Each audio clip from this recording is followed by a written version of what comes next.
Chile new free pri vi bang ing double bla hang le khap ing komem dah lai yet le ta bo ra ne bing yuan tua rai le mo rai dom pre rem ti lao rai ne jing kwa ne lai jing ta bo yum dah kot lai rung rang ka ni tha ha ti mo kot lai ko ya na bon sang ji rum ai ra ne non ni grab pre grab nit ta bo ra ne na bon sang hang nok na bo mot le được ta mit wa non ra ne ta bu mer ngao nyo tu nào chặt địch ngao ya giật dây tí nhu chặt địch ngao ya có ta lại rung lại tiếp na bon sang cái chỗ sam mon như thabo bu có ta lại so nhu nhu bờ ta nhu chẳng công ngăn xịm le xị là na bon sang được nên ta bo lum tam nữa là nên mệt và lại tiếp cái nhu bắt thâu có rằng như thâu cái nhu pu giờ mẹ muốn như thâu nhu pu nó như prai sang nô nhu prai cái nụ doài nhu prai mị ma nhu pna prai cái nào việc cái nhu nó rất là video này mời mạng trực tiếp mong đi đại ai cho tự do cợt lại đoạn về hàng lại vật đa thông tin lưu vật từ những từ cung cấp được không nguyên hồng quang mồm đa cợt lại dịp này hiếm bạn sáng chính cơ môn nạp dân nhiều này nó bổ lum ta cợt lại đẹp làn nhé cợt lại tiếp tục này yuan hàng lại là buôn sàn đến mày về ít lăng lại video một lần này. Chính quyền tỉnh Thanh Hóa ngay từ sáng sớm đã điều động hàng trăm cảnh sát cơ động trấn áp, bắt giữ nhiều người dân ở xã Hải Hà, thị xã Nghi Sơn để chủ đầu tư tiến hành san lấp mặt bằng. Sự việc xảy ra sau nhiều ngày các cư dân địa phương biểu tình và cử người canh gác bãi biển nhằm không cho công ty trách nhiệm hữu hạn Long Sơn thi công trước khi chính quyền địa phương có giải pháp thỏa đáng trong việc đền bù, tái định cư cũng như bảo đảm bờ bãi cho tàu thuyền của họ ra vào. Hình ảnh video người dân cung cấp cho thấy lực lượng cảnh sát cơ động được trang bị dùi cui và khiên trắng. Ít nhất một người đàn ông bị thương ở đầu và quần áo có nhiều vết máu. Một người dân Hải Hà không muốn công khai danh tính vì lý do an ninh, nói với Đài Á Châu Tự Do trong sáng ngày 31 tháng 10. Vào khoảng 4 giờ sáng, hàng trăm cảnh sát cơ động Giờ này bố lẽ cơ lại nhiều ngã sạc nạo đẹp lại nhiều lùm đi cái tha hà đây lại lùm nuôi nào bột sạc nhiều mạng lên trong pieng đạt ra đã ca cọ đã ca ngàn đấy cái lại bình nuôi cột na như về lăng trong pieng nào bột sạc kéo từ ta buộc cột na bình cơ động công an nhiều về lăng cơ nào bột sang nó lại phải học nhiều vì dân vì nước nghĩ gì lẽ thì ạ bảo vệ dân trên hết nhưng bạn đã bột lại tiếp ra đấy bự hai thôn đồ bò trong nước lầu đấy nhưng bạn đã bộtอย่างđấy bố bị bằng lại tiếp yuan như bột màu khắp bột màu trắng ô có tờ lấy là bột sang lại tiếp lấy cho ra này tạo một nịp nạp cô nhiều prai bị bằng bột thầu pol đấy ô yuan nó nhiều lăng bình nuôi nó na healing han như bột màu về cái nào được lão nhiều về đáng nhiều về prak từ nhiều bố yuan rồi yuan nó có nhiều mặt lên nó cắt lại tứ cái như trong pieng ngạo bẹt xài là bột sạc được là của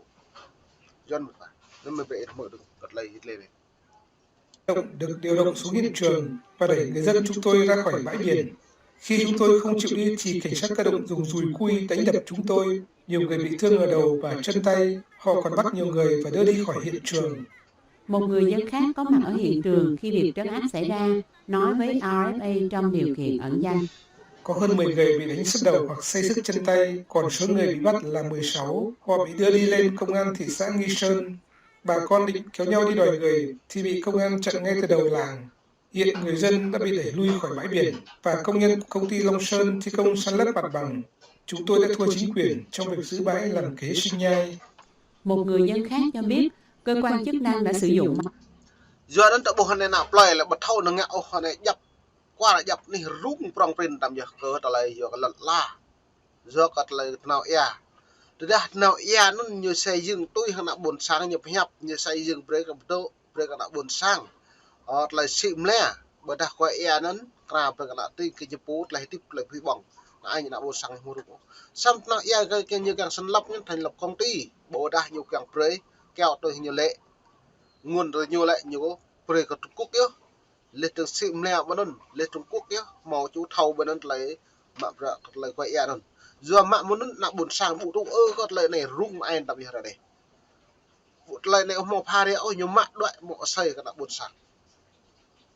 không hẹp dần như là cướp lại chen của người dân dân đã buộc xem lặng lại rung rặng mình đặt để ít lặng lại đoạn rồi máy phá sóng để hạn chế người dân phát tán hình ảnh về vụ trấn áp. Công an cũng ngăn cấm người dân dùng điện thoại để quay phim. Để kiểm chứng thông tin người dân cung cấp, chúng tôi có gọi điện thoại cho Công an thị xã Nghi Sơn và Công an tỉnh Thanh Hóa. Tuy nhiên, hai người trực máy của hai cơ quan này từ chối trả lời về vụ việc và yêu cầu phóng viên tới cơ quan cùng với giấy giới thiệu để được cung cấp thông tin. Báo Thanh Hóa Online của Đảng bộ và chính quyền tỉnh Thanh Hóa ngày 31 tháng 10 đưa tin, lực lượng công an tỉnh này phối hợp với chính quyền thị xã Nghi Sơn và xã Hải Hà đã triển khai phương án bảo đảm thi công bến số 3, cảng container Long Sơn để nhà thầu thi công thực hiện dự án đúng tiến độ. Nón như lệ, công ty Thiên Sơn nó lại bí hàng lại nhiều mạng rọ nó lại nhiều càng kẹo tôi nhiều phép hàng nạ bột sang. Như lệ mang nhạ này lại bây giờ về một cái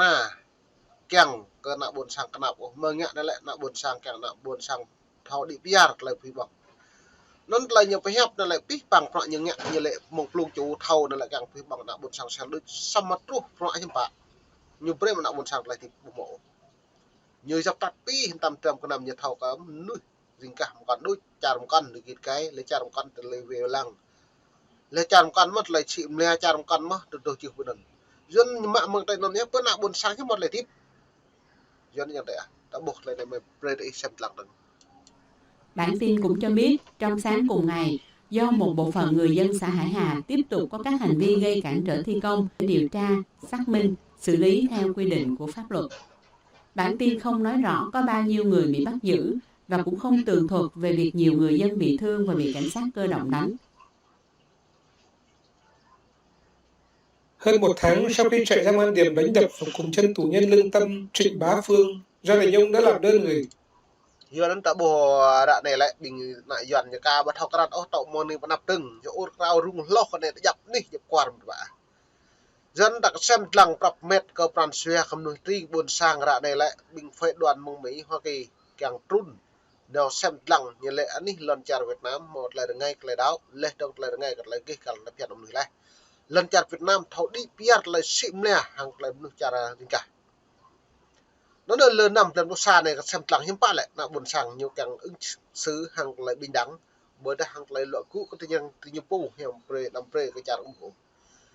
giờ anh mong này á đang xem lăng tuy như lệ bọn krong hàng lại đập nàng lên lên nước đó lại giờ giờ cất thời này mừng niệm nạp từng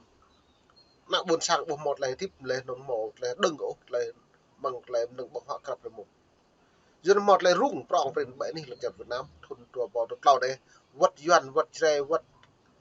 nửa mông mừng niệm nạp sẽ rung đi lên từng lùm ta lại tiếp những một học kẹt liệu nó nên linh cái hàn này tập năng như nó mơn bình nuôi Trung Quốc lên từ nhập lượng mơn nuôi một con như càng để độ đông biết cha ra nhau đi một cái trứng hàng nạ buồn sang cái nhập bộ này giờ mình phải lăng lấy video lấy rõ đuôi đăng nhưng mà chăm pieng mồm nuôi buổi sáng đỏ cạo cho nhớ là do cái chăm pieng do cái mang lại tiếp hàng lại còn lại cái khảo.